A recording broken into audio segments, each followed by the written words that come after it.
In today's video, I'm going to teach you how to set up an exponential moving average, or EMA, in TradingView.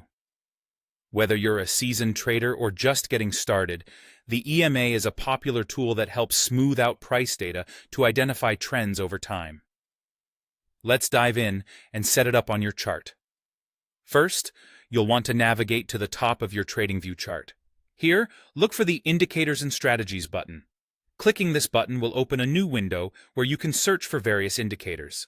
This library is extensive, so to narrow down your options, simply type EMA or exponential moving average into the search bar. Once you've done that, the EMA indicator should pop up in the list below. Go ahead and click on it, and you'll notice it immediately appears on your chart. By default, TradingView sets the EMA to a 9-period, calculated using the close price. Now that the EMA is on your chart, you might want to customize it to better fit your trading strategy. To do this, first locate the EMA in your chart's legend. You'll usually find this just below the symbol name. Once you've identified it, you'll notice a little gear icon next to the EMA listing. Clicking on this icon will open the settings window, allowing you to configure the EMA according to your preferences. In this settings window, you'll find a couple of tabs to tailor the EMA to your liking. Let's start with the Inputs tab. Here, you can adjust the length of the EMA.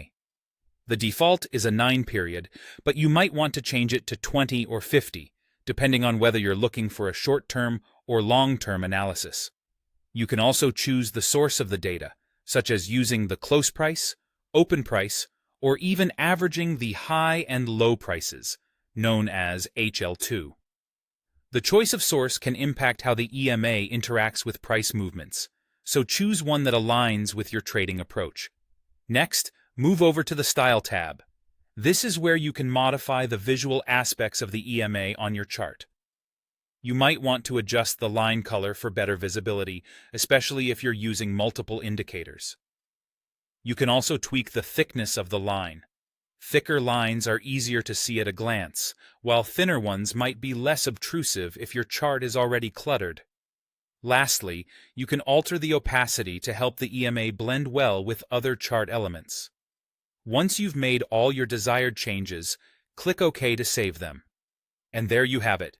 Your EMA is now fully set up and customized, ready to help you with your trading decisions.